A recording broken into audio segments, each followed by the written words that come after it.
इस कार्यक्रम के पुण्यार्चक हैं श्री कंवर लाल जी, महावीर प्रसाद जी पाटनी, आर के ग्रुप, मदनगंज, किशनगढ़, राजस्थान।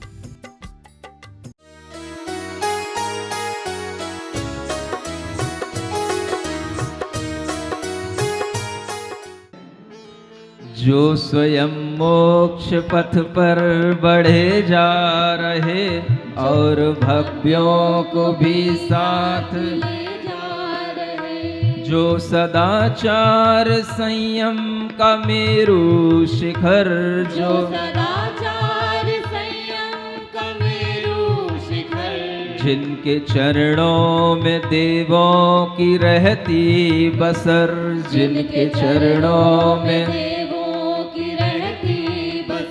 वो गुरु मेरा विद्या का सागर महा, वो गुरु मेरा विद्या का सागर महा, जिनके चरणों में झुकता है सारा जहां, जिनके चरणों में झुकता है सारा जहां, उनके चरणों में हम भी चढ़े जा रहे, उनके चरणों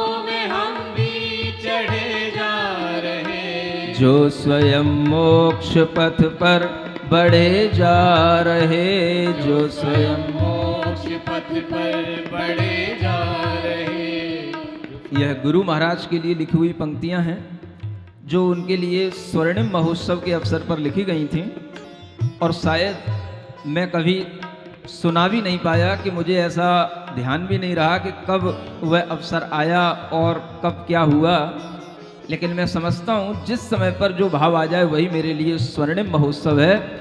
और यह पार्श्वनाथ भगवान का यह तपह कल्याण की वह स्वर्णिम महोत्सव है, जिस समय पर यह पंक्तियाँ आज सार्थक हो रही हैं, चरितार्थ हो रही हैं, गुरु के लिए भी और परम गुरु पार्श्वनाथ भगवान के लिए भी।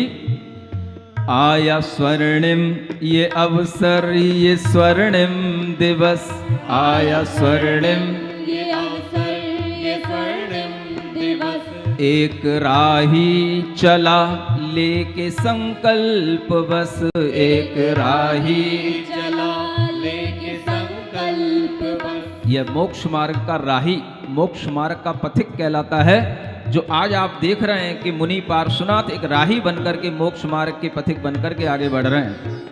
एक राही चला लेके संकल्प बस, एक राही चला लेके संकल्प बस, छोड़ दो साथ सबका अकेला हो अब, छोड़ दो साथ सबका अकेला हो अब, आत्मा के अलावा परिग्रह सब, आत्मा के अलावा परिग्रह सब, जो आत्मा के अलावा सब कुछ यहाँ तक कि अपनी देह को भी परिग्रह मानते हैं, ऐसे वह मोक्ष पथ के राही जब आगे बढ़ते हैं तो आश्चर्य इस बात का होता है कि उनके पीछे भी हजारों और लाखों चल देते हैं। आत्मा के अलावा परिग्रह सब, आत्मा के अलावा परिग्रह सब, छोड़ दो साथ सबका अकेला हो अब, छोड़ दो साथ सबका अकेला हो अब, उनके पीछे भी लाखों चले जा रहे, उनके पीछे भी लाखों चले जा रहे, जो स्वयं मोक्ष पथ पर बढ़े जा रहे, जो स्वयं मोक्ष पथ पर बढ़े जा रहे, और भव्यों को भी साथ ले जा रहे, और भव्यों को भी साथ ले जा रहे, मंगल भवन अमंगल हारी, सुख संपत सब ही घर आवे, कथा भवित जन गावे। और अब यह कथा आगे बढ़ती है, देखते हैं कि वह किस तरह से मुनि बनकर के अपने जीवन को आगे चला रहे हैं। अब जिन उठे जोग अवसान, देह एत उद्यम और आन, परम उदास अधोगत दया नीर नीलमल परवाह, गुलट खेटपुर पहुँचे नाह। लाभ अलाभ बराबर धार, निर्धन धन को नाही विचार। ब्रह्मदत्त भूपति बड़ भाग, प्रभु को देख बड़ो उर राग। उत्तम पात्र सकल गुण धाम, करि प्रणाम पड़ गाहे काम। आप लोगों के सिर भी घूमने चाहिए, हाथ भी हिलने चाहिए, पता पड़ना चाहिए कि आप लोग इस कथा की अनुमोदना में निरंतर कर रहे हैं। अगर आप बैठे बैठे इस तरह से केवल अपना सिर घुमाएंगे और हाथ हिलाते रहेंगे तो समझ के चलना कि आप पारसनाथ भगवान से जुड़े हुए हैं। और जिस राजा ने पारसनाथ भगवान को आहार दिया होगा, लेकिन आप भी उन पारसनाथ भगवान के आहार की आज अनुमोदना कर रहे हैं। ये भाव आपके अंदर अवश्य आना चाहिए। देखें कि जिनके अंदर दया का निरंतर नीर बह रहा है, जो लाभ और अलाभ में बराबर बुद्धि को धारण किए हुए हैं, चाहे उन्हें भोजन मिले या ना मिले, अपने चित्त में किंचित भी खेद और मिलानता नहीं लाते।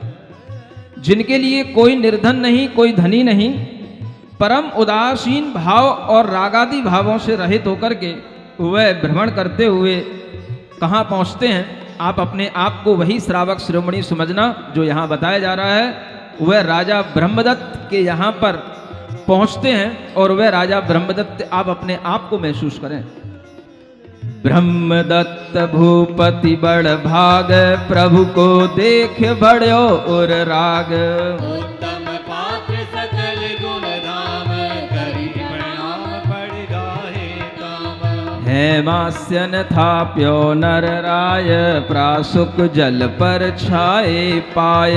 आठ भांति पूजा विस्तरी, हाथ जोर अंजुल सिर धरी। वह ब्रह्मदत्त राजा बड़ भागी निकला जिसने प्रभु को देख कर के ही उसके अंदर राग भाव की वृद्धि हो गई। सुन रहे हो, ये एक ऐसी प्रक्रिया है जिसमें एक तरफा राग होता है, एक तरफा प्रेम होता है। सुन रहे हो कि नहीं? हाँ बोल दिया करो। हाँ, एक तरफा प्रेम जानते हो? ये इसलिए बताया जा रहा है क्योंकि आपको अपने राग के जीवन में हमेशा दो तरफा प्रेम ही देखने में आता है। लेकिन अगर आप बीतराग मार्ग की ओर बढ़ोगे तो आपको एक तरफा प्रेम करना सीखना पड़ेगा। ये क्या होता है? आप जब किसी से प्रेम करते हो, राग करते हो, तो अपेक्षा करते हो कि उधर से भी अच्छा रेस्पॉन्स मिले। वो रेस्पॉन्ड कर रहा है कि नहीं कर रहा है, ये आप देखते रहते हो। और अगर कुछ नहीं होता है तो बहुत उदासी छा जाती है।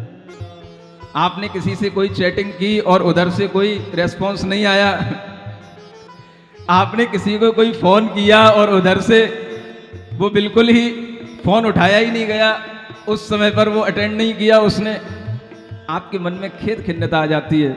रेस्पॉन्स मिल नहीं रहा है, क्या हो गया? कल तक तो सब ठीक था, आज क्या हो गया? आपका प्रेम दो तरफा होता है। आप भी दूसरे को प्रेम देना चाहते हो और बदले में चाहते हो कि दूसरा भी हमसे प्रेम करे, दूसरा भी हमसे राग करे। लेकिन धीरे धीरे मोक्ष मार्ग पर अगर आपको बढ़ना है तो अपनी मेंटेलिटी को इस तरह से प्रिपेयर करना है कि हमें देव शास्त्र गुरु से राग करना है, लेकिन उनसे अपेक्षा नहीं रखनी है कि वो हमसे राग करें। सुन रहे हो? थोड़ी सी मेंटेलिटी को डाइवर्ट करना पड़ेगा अगर आप कुछ मोक्ष मार्ग की ओर आगे बढ़ना चाह रहे हैं। इधर एक तरफा प्यार चलता है, एक तरफा स्नेह चलता है, एक तरफा राग चलता है, और आपका वह राग आपके लिए बड़ा अच्छा होगा, आपको उससे लाभ मिलेगा। और जितना आपका वह राग बढ़ता चला जाएगा उतना ही बड़ा बड़ा लाभ मिलेगा आपको। लेकिन आप बहुत जल्दी अपेक्षा ना करें कि इस राग का हमें कोई प्रत्युपकार के रूप में हमें कोई जल्दी से कोई दूसरा राग उनकी तरफ से मिल जाए, ऐसी अपेक्षा ना करें। सुन रहे हो? महाराज अभी इतने समर्थ हो नहीं रहे हैं। थोड़ी अपेक्षा तो सबको रहती ही है। अगर महाराज नमोस्तु की है तो भी इतनी अपेक्षा रहती है कि थोड़ा सा आंख उठा के देख तो लो, आशीर्वाद तो दे ही दो। ये भी एक अपेक्षा है। अगर कभी मैं शांत भाव से भी बैठा हुआ हूं और लोग आए और चले जाएं और मैं उस दिन किसी को आशीर्वाद न दूं तो लोग मुझसे ही पूछने लग जाते हैं, आपस में चर्चा करने लग जाते हैं, आज महाराज का स्वास्थ्य ठीक नहीं है क्या? इस तरह का भी आपका एक प्रशस्त राग ही है जो आप बुलवाना चाहते हैं, दिखलाना चाहते हैं, लेकिन आप ये भी ध्यान रखें कि एक चीज भी कोई जरूरी नहीं है। आप विचार करें, तीर्थंकर मुनि महाराज कभी न किसी को प्रसन्नता से देखते हैं, न किसी को द्वेष से देखते हैं, एक समभाव में रहते हैं, न आशीर्वाद देते हैं, न कुछ स्नेहिल वचन बोलते हैं, कुछ नहीं, और उनका जीवन बड़े आनंद के साथ चलता है। राग करने वाला राग करता है, क्योंकि दान भी बिना राग के नहीं हो सकता, सेवा भी बिना राग के नहीं हो सकती। और मैं मानता हूं कि अगर आप यहां बैठे हो तो मेरे राग के बिना नहीं बैठ सकते हो, आपको राग है तभी यहां पर बैठते हो, रोजाना आ जाते हो बैठने के लिए। ये प्रशस्त राग कहलाता है, और ये राग आपके लिए कल्याणप्रद है, आपके लिए हितकारी है, क्योंकि यही राग आपको धीरे धीरे अपने संसार के मोह व्यवहार में चलने वाले उस राग से आपको दूर करता है, और आप उस तरह से सब राग को छोड़ करके भी यहां आ जाते हो। सुनने में आ रहा है कि पार्श कथा सुनने वाले लोग इस तरह से आने के लिए तैयार रहते हैं कि उनके घर में कोई उत्सव चल रहा हो, कोई प्रोग्राम आ गया हो, बेटे की बर्थडे आ गई हो, कुछ आ गई हो, बोले सब कुछ होगा लेकिन 11 बजे के बाद होगा, उससे पहले नहीं। ये चल रहा है। ये भाव बताता है कि आपके अंदर अपने बेटे के मोह से ज्यादा ये अच्छा लग रहा है कि नहीं, मुझे पार्श्वनाथ भगवान से मोह करना है, पार्श्वनाथ भगवान से राग करना है, उनकी कथा सुनना है। और इस तरह का राग जब आपके अंदर आने लगे तो समझो अब हम धर्म के मार्ग पर अंदर से बढ़ रहे हैं, हमारी आत्मा में, चित्त में शुद्धि आ रही है। वह ब्रह्मदत्त भूपति राजा कितना बड़भागी है कि वह राग भाव के साथ देख करके उनको सोचता है कि ये उत्तम पात्र आज मुझे मिले, समस्त गुणों से संपन्न, और उनको प्रणाम करके उनका प्रतिग्रहण करता है, पड़गाहन करता है, घर में ले जा करके उन्हें एक बहुत ही सुंदर आसन पर, स्वर्णमयी आसन पर उन्हें स्थापित करता है, प्रासुक जल से उनके पदों का प्रक्षालन करता है, और फिर 8 प्रकार की पूजा करके, कौन सी 8 प्रकार की पूजा? जलम, चंदनम, अक्षतम, बोलो, नैवेद्यम, दीपम, धूपम, फलम, और फिर अर्घम, और फिर उसके बाद में महाअर्घ्यम जयमाला पूर्ण अर्घ्यम निरूपामीति स्वाहा। ऐसी गुणगान करते हुए, बहुत सिर पर अंजलि धारण करके, नम्र भाव से वह पूजा करके, उस समय पर जब वह आहार दान देने के लिए तत्पर होता है, देखते हैं क्या लिखा हुआ है। मन तन वायक शुद्ध स्वरूप, नवदाता गुण संजुत भूप, शुद्ध अन्न दीनो परवीन, प्रासुक मधुर दोष दुख दीन, उत्तम पात्र दान विधि करी, 3 भवन कीरत विस्तरी, पंचानन कल्प तपधाम, फिर स्वामी आए वन ठाम। और उस समय पर मन शुद्ध, वचन शुद्ध, काय शुद्ध, तीनों से बिल्कुल निर्मल होकर 9 प्रकार की भक्ति करते हुए, और जो दाता के 7 गुण होते हैं उन सभी 7 गुणों से युक्त होकर के बड़े ही आनंद के साथ में शुद्ध अन्न, शुद्ध खीर का उन्हें भोजन दिया गया। जानते हो, तीर्थंकरों ने भी दुग्ध का सेवन किया है, तीर्थंकरों ने भी खीर का सेवन किया है। इसलिए आज के समय में जो कुछ लोगों की बुद्धि विकृत हो रही है, वह थोड़ा सा समझने की कोशिश करें कि दुग्ध कभी भी अपवित्र नहीं होता है। गाय का दूध हमेशा मनुष्यों के द्वारा सेवनीय रहा है, और बड़े बड़े तीर्थंकर महापुरुषों ने इसका सेवन किया है, इसलिए वह दुग्ध हमेशा सेवनीय है, ग्रहण करने योग्य है। कुछ लोगों के दिमाग में तरह तरह की बातें आती हैं, और एक बहुत बड़ा ग्रुप बन चुका है, एक बहुत बड़ी ब्रांड बन चुकी है, वैगन। समझ आ रहा? ये सिर्फ और सिर्फ दूध का विरोध करते हैं। ऐसे जैन लोग भी उससे जुड़े हुए हैं, जो इस तरह की ब्रांड से जुड़े हुए हैं। लेकिन आपको विवेक धारण करना चाहिए, बुद्धि के अनुसार चलना चाहिए। अगर हम इस तरह का विरोध करेंगे तो आपके लिए यह विरोध आपके इतिहास पर, आपके तीर्थंकरों पर प्रश्न चिन्ह लगा देगा। जब तीर्थंकर दुग्ध का सेवन किए हैं तो दुग्ध का सेवन कभी भी पाप नहीं हो सकता, अभक्ष नहीं हो सकता, वो कभी भी मांसाहार नहीं हो सकता, वह कभी भी निष्करुण भाव और निर्दय भाव के साथ किया हुआ भोजन नहीं हो सकता। क्योंकि आपको पता होना चाहिए कि गाय के थनों में जो दूध होता है वो इतना अधिक होता है कि बच्चा पीने के बावजूद भी वह दूध बहुत रहता है। अगर उस दूध को नहीं निकाला जाता है तो वह दूध भी उसके लिए ट्यूमर का कारण बन जाता है और अनेक तरह की उस गाय के लिए प्रॉब्लम पैदा हो सकती है। इसलिए वह गाय का दूध निष्कासित करना भी जरूरी होता है। और उस गाय के दूध के अन्न के साथ में जो मिष्ट अन्न बनते हैं, व्यंजन बनते हैं, उन सब का भी सेवन हमेशा अनादिकाल से होता चला आ रहा है। विवेक इतना रखो कि उस दूध को निकालने में गाय को कष्ट नहीं होना चाहिए। अगर वह दूध किसी तरह के इंजेक्शनों के माध्यम से बनाया जाता है और निकाला जाता है तो यह प्रक्रिया गलत है। इसका मैं भी विरोध करूंगा, इसके लिए मैं भी समर्थन नहीं करूंगा। लेकिन आप दूध मात्र का विरोध ना करें।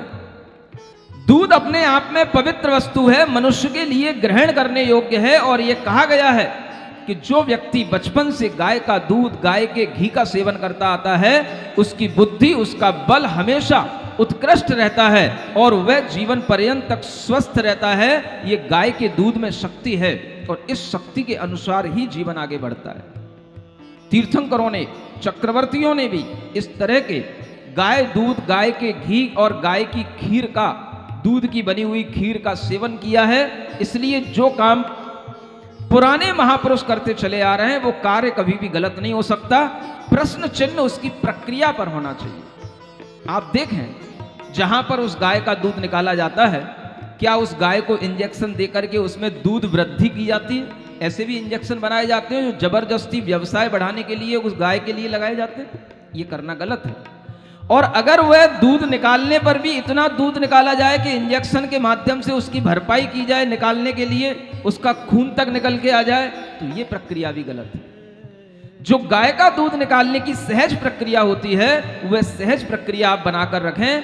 प्रक्रिया को गलत कहें, दूध को गलत ना कहें। ये बात आप ध्यान में रख करके चलेंगे तो आप अहिंसा धर्म की और गाय के धर्म की और गौ रक्षा के करने के लिए भी आप तत्पर रहेंगे। यह भगवान तीर्थंकरों ने भी जब इस तरह के आहार किए तो वह आहार श्रावकों के द्वारा जब कराए जाते हैं तो श्रावक के भी गुण हुआ करते हैं। केवल मुनि महाराज के ही गुण मत देखा करो, कभी कभी अपने भी गुण देखा करो। मुनि महाराज के 28 मूल गुण तो पक्के होते हैं, उनको आप नवदा भक्ति पूर्वक आहार दे रहे हैं, ये भी आपके लिए हो जाता है। लेकिन आप अपने गुण भी देखा करें। दाता के भी 7 गुण होते हैं, 7 गुणों से समन्वित वह दाता उत्तम दाता कहा जाता है, श्रेष्ठ दाता कहा जाता है। सुनना चाहेंगे? हाँ तो बोलो। लोग तो ऑनलाइन टीवी पे भी हाँ बोलते हैं जब मैं पूछता हूं तो आप यहां बैठे बैठे नहीं बोल रहे।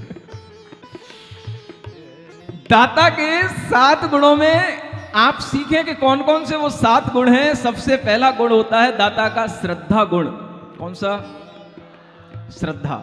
यानी दाता के अंदर एक आस्तिक्य का भाव होना चाहिए, श्रद्धा का भाव होना चाहिए, आस्था का भाव होना चाहिए। जिस पात्र के लिए वो दान दे रहा है उसे पता होना चाहिए कि इस तरह की आस्था से ही धर्म की वृद्धि होती है। ये कोई औपचारिक क्रिया नहीं है, ये आस्था के साथ करने वाली क्रिया है। जब आस्था होगी तभी आपके अंदर वह दूसरा गुण आएगा जिसे कहा जाता है भक्ति। क्या बोलते हैं? सुन लो, बिल्कुल याद करके रखना, मैं कभी भी पूछूं तो बता देना। दूसरा गुण है भक्ति। अगर श्रद्धा होगी तो भक्ति होगी, श्रद्धा ही नहीं है तो भक्ति कहां से आएगी? आस्था होगी तभी आपके अंदर उनके गुणों के प्रति अनुराग उत्पन्न होगा कि देखो, जीवन पर्यंत के लिए जिन्होंने संकल्प लिया है कि एक बार ही आहार करेंगे, दिन में एक ही बार भोजन ग्रहण करेंगे, अंतराय होगा, उपवास होगा तो भी बीच में कुछ नहीं होगा, वह केवल एक ही बार किसी भी ऋतु में हो, ऐसी जिनके अंदर जीवन पर्यंत को ग्रहण करने के लिए इस तरह की शक्ति आई। मैं तो दिन में 2 बार करता हूं, 3 बार करता हूं, ऐसा सोच कर के वह श्रावक अपने आप मन में भावना करता है कि मुझे मुनि महाराज को एक बार जरूर भक्ति से आहार देना है, तो उसकी भक्ति इसी बात से आने लग जाती है, श्रद्धा मुनि महाराज के प्रति। क्योंकि अगर आपकी श्रद्धा वास्तविक होगी तो आप साधु के प्रति जिस तरह से पात्र के प्रति श्रद्धा रखेंगे, ऐसी श्रद्धा आप अपात्र, कुपात्र और अन्य जो भी आपके सामने भिखारी आते हैं, दीन दुखी आते हैं, वैसी श्रद्धा साधु के लिए नहीं होती है। उनकी श्रद्धा की क्वालिटी अलग होती है और दीन दुखी भिखारियों की श्रद्धा की क्वालिटी अलग होती है। इसलिए जैसा आपके अंदर अनुराग श्रद्धा के साथ में भक्ति के रूप में बहेगा, तो उसके साथ साथ आपके अंदर शक्ति भी होनी चाहिए। तीसरा गुण क्या? शक्ति। पहला श्रद्धा, दूसरी और तीसरा शक्ति। शक्ति क्या? हर तरह की शक्ति। शरीर में भी शक्ति होनी चाहिए कि अगर मुनि महाराज आधा घंटा खड़े हो सकते हैं तो हम भी आधा घंटा खड़े हो सकें। अगर आपके लिए वो शक्ति नहीं है तो आप पता पड़े कि आपने आहार दिया 1 चम्मच, फिर टिक गए दीवार पर, बैठ गए कुर्सी पर, फिर थोड़ी देर बाद आए, फिर हिल रहे हैं और फिर आ गए। कई ऐसे बूढ़े बाड़े लोग आ जाते हैं जिनके हाथ पर ऐसे कपते रहते हैं।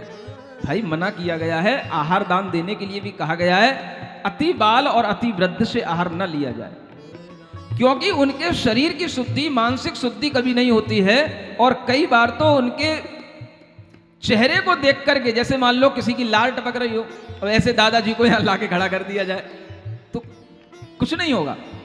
इसलिए आप अपनी भावनाओं को समेट करके, संजो करके रखें, श्रद्धा बना करके रखें। अब ये अनुमोदना का समय है, ऐसा भी सोच करके अपने मन में अनुमोदना का भाव लाएं। अति रोगी हो, अति बाल हो, अति वृद्ध हो, ये लोग भी भोजन आदि में किसी भी तरह का अपना समर्थन संयोग न बनाएं।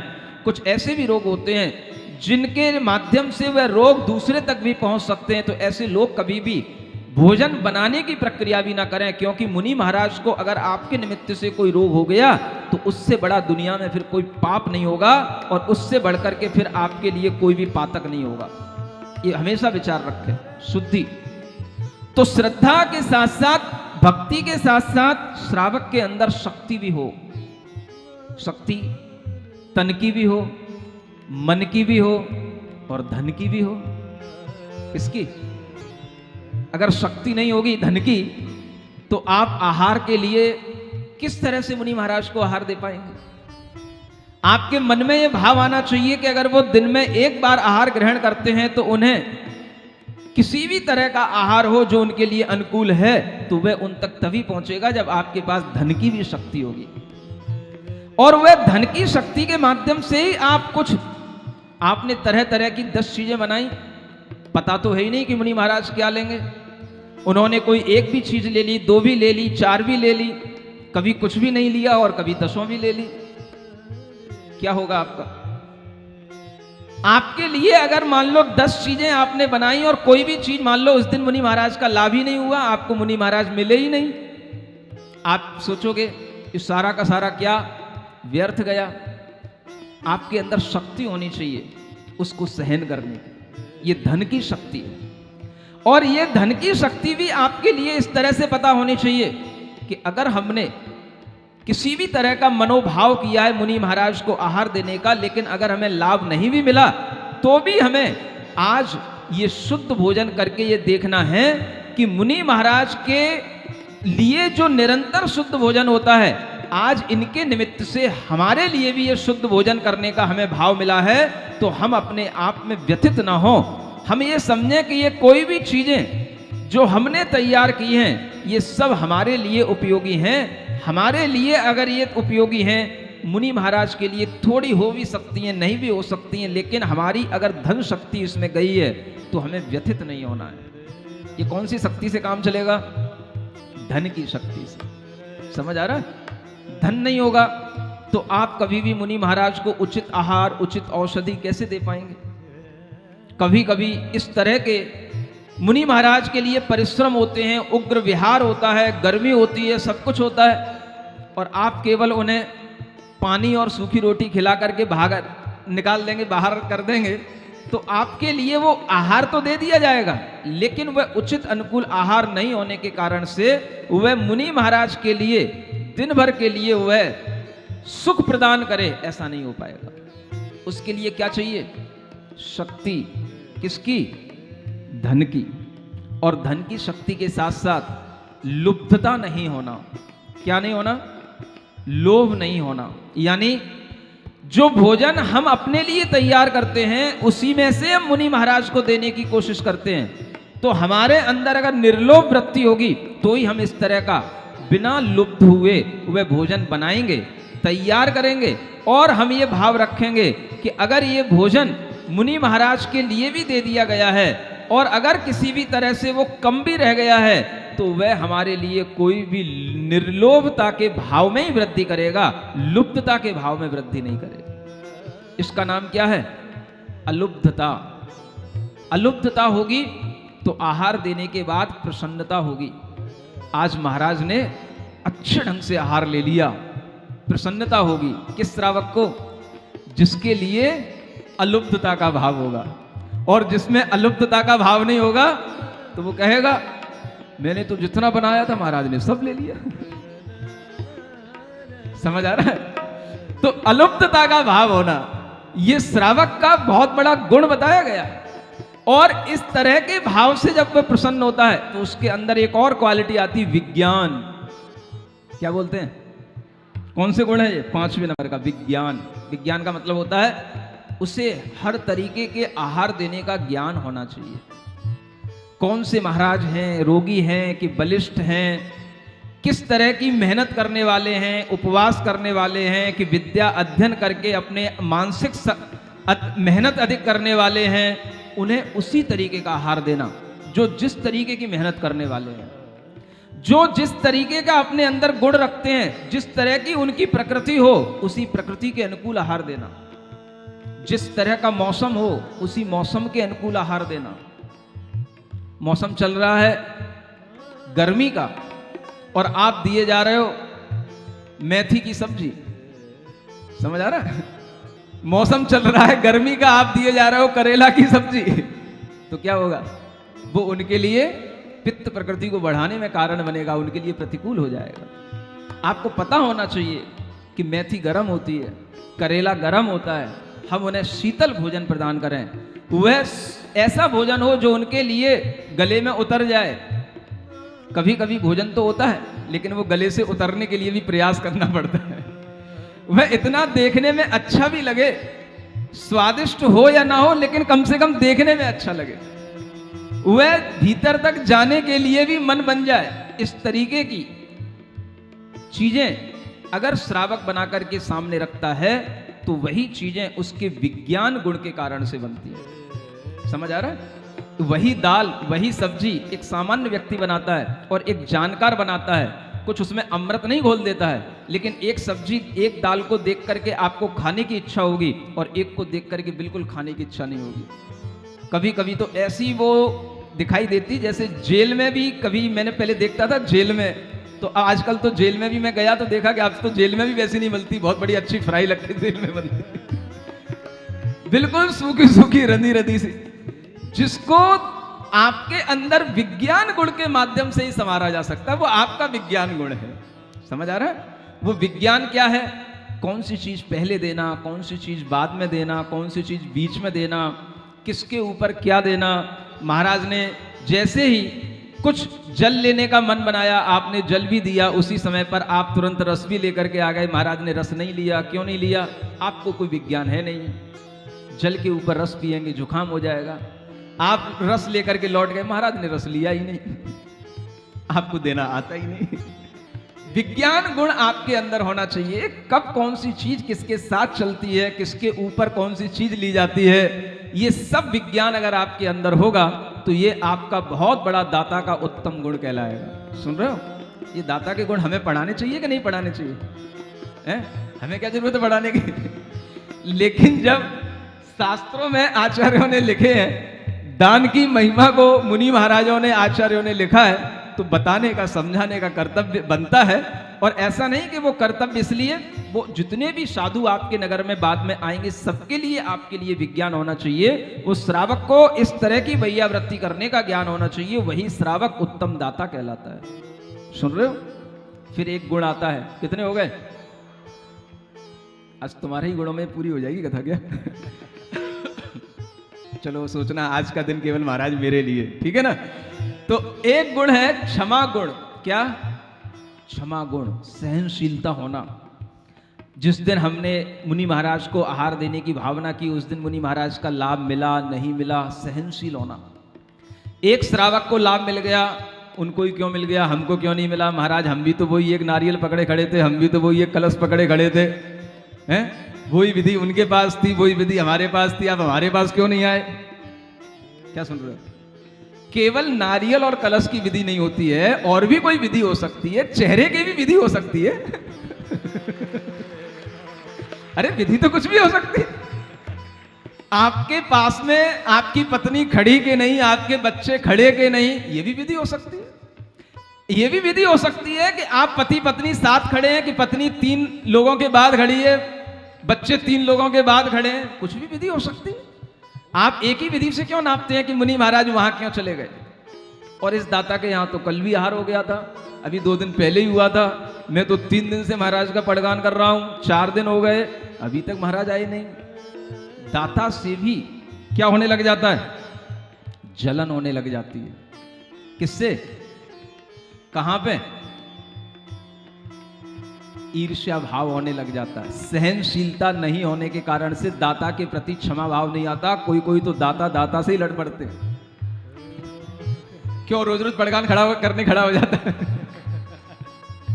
तो इस तरह का अगर दाता के अंदर भाव होगा तो वो सहनशीलता का भाव नहीं कहलाएगा, क्षमा का भाव नहीं कहलाएगा। इसलिए कोई भी दाता कभी किसी दाता से नाराज न हो। दाता का यह महान गुण माना जाता है, क्षमा गुण माना जाता है। जिसके यहां भी आहार हो जाए और उस दाता के यहां पहुंच करके उसको बधाइयां दे कि आज तुम्हारे लिए मुनि महाराज का लाभ मिला है, तुम धन्य हो, तुम धन्य हो, तुम धन्य हो। यूं ना कहे कि 3 दिन हो गए, अपना उदास चेहरा लेकर के खड़ा हो जाए, ऐसा नहीं। दाता के लिए धन्य कहे तो वह भी दाता बनेगा। ऐसे दाता के गुण सहनशीलता, क्षमा गुण के माध्यम से आगे बढ़ते हैं। और एक गुण अंत में, 7वां गुण कौन सा है? त्याग गुण। कौन सा गुण? हां, दाता त्याग की भावना रखने की भावना रखता हो। जब लोभ कसाई की कमी करने की भावना होगी, धन आदि का उसके लिए कोई महत्व नहीं, आहार आदि का उसके लिए कोई महत्व नहीं। अरे जो भी आहार है, धन आदि है, ये सब मेरे लिए आज त्याग के रूप में, धर्म के रूप में मेरे लिए उपयोग में आ गया, इस बात की उसे प्रशंसा होती है। तो वो त्याग धर्म में प्रशंसा मानता है। नहीं तो मैं अपने लिए तो रोजाना ही भोग करता था, ये मेरा भोग मेरे लिए प्रशंसनीय नहीं है, आज मैंने त्याग कर दिया, इस बात से वो प्रसन्न होता है। ये त्याग धर्म की प्रशंसा कहलाती है। सुन रहे हो? याद हो गए साता के 7 गुण? एक बार फिर से रिवाइज कर लो। मुझे बड़ी चिंता है आपको, अगर ये 7 गुण ध्यान में रहेंगे तो सब कुछ अच्छा चलेगा। श्रद्धा, दूसरा भक्ति, तीसरा शक्ति, चौथा अलुब्धता, 5वां विज्ञान, 6वां क्षमा और 7वां त्याग। ऐसे दाताओं की प्रशंसा करने के लिए बोलो ओम अरहम, ओम अरहम, ओम अरहम, ओम अरहम। सभी कार्य की सिद्धि से तू पहले इसको बोल ओम अरहम, ओम अरहम, ओम अरहम बोल। और इस तरह से जब उस दाता ने नवदा भक्ति पूर्वक मुनि महाराज के लिए आहार दिए तो 5 आश्चर्य हुए। रत्नों की वर्षा हुई, पुष्पों की वर्षा हुई, जय जयकार हुई, गंधोदक वृष्टि हुई और देवों की दुंदुभियां बजने लग गईं। और इसी तरह से वह मंगल वातावरण चारों तरफ बन गया। और उस मंगल वातावरण में जब ये 5 आश्चर्य होने लग गए तो ये समझो कि ये प्रशंसा दाता की करने के लिए ही देवलोग आकर के 5 आश्चर्य करते हैं कि धन्य दाता, धन्य दान और धन्य ये पात्र। इस तरह की प्रशंसा के साथ में वह आहार दिया जाता है। भोजन से पहले तू ध्याले, चलते फिरते भी तू गाले। एक अच्छा दाता बनने के लिए आप एक कार्य कर सकते हो। कई शहरों में एक कार्य देखने को मिलता है कि अगर हमारे शहर में मुनि महाराज हैं उनके आहार का टाइम 10 बजे होता है, हम उनके आहार का टाइम निकलने के बाद ही आहार करेंगे, भोजन करेंगे। ये भी एक श्रद्धा भक्ति है।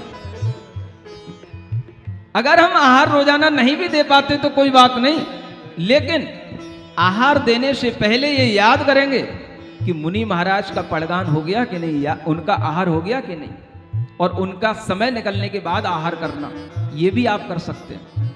अगर ये ना बने तो आप कम से कम आहार करने से पहले, भोजन करने से पहले पंच परमेष्ठी का स्मरण कर लें, 9 बार नमोकार मंत्र जरूर पढ़ें। अगर वह नमोकार मंत्र पढ़ने का भी टाइम ना हो तो 9 बार ओम अरहम नमः पढ़ लें। इतना तो जल्दी जल्दी पढ़ ही सकते हो, लेकिन अगर ऐसा करोगे तो आपके अंदर एक दाता का, सम्यक दृष्टि का अच्छा गुण आएगा, क्योंकि सम्यक दृष्टि का गुण कहा गया है, दाता का अच्छा गुण गया है कि भोजन से पहले भजन करना, भोजन से पहले भजन करना। भगवान का भजन करके ही एक अच्छा श्रावक भोजन करता है।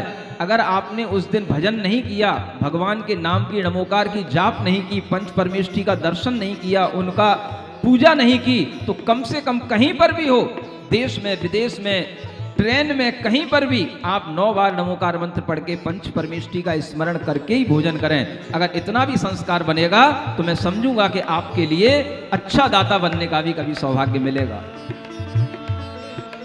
भोजन से पहले तू ध्याले, भोजन से पहले तू ध्याले, चलते फिरते भी तू गाले, चलते फिरते भी तू गाले, चलते फिरते भी तू गाले, चलते फिरते भी तू गाले। सोने से पहले जग करके, सोने से पहले जग करके, सोने से पहले जग करके, सोने से पहले जग करके, मन को इसका नाद सुना ले। मन को इसका नाद सुना ले। मन को किसका? इसका नाद सुना ले। ओम अरहम नमः का मन को अपने ही द्वारा खुद नाद सुना ले, सोने से पहले भी और जगने के बाद भी। मन को इसका नाद सुना ले, मन को इसका नाद सुना ले। शुद्ध बुद्ध अविरुद्ध मंत्र से, शुद्ध बुद्ध अविरुद्ध मंत्र से तू अपना मुख खोल। ओम अरहम, ओम अरहम, ओम अरहम बोल। ओम अरहम, ओम अरहम, ओम अरहम बोल। ओम अरहम, ओम अरहम, ओम अरहम बोल। और इस तरह से पंच आश्चर्य होते हैं। पंच आश्चर्य होने के बाद में वह मुनि महाराज अपने स्थान पर, अपने ही वनों में, जंगलों में विहार करने के लिए निकल जाते हैं। और विहार करते करते वह एक दिन कहाँ पहुँचते हैं, जहाँ पर वह कमट का जीव उपसर्ग करने के लिए आता है। वह उपसर्ग आपको कल दिखाया जाएगा जब कमट का उपसर्ग होगा, और हो सकेगा तो भगवान का केवल ज्ञान भी होगा। आप देखना भूलें। बोलो पार्श्वनाथ भगवान की।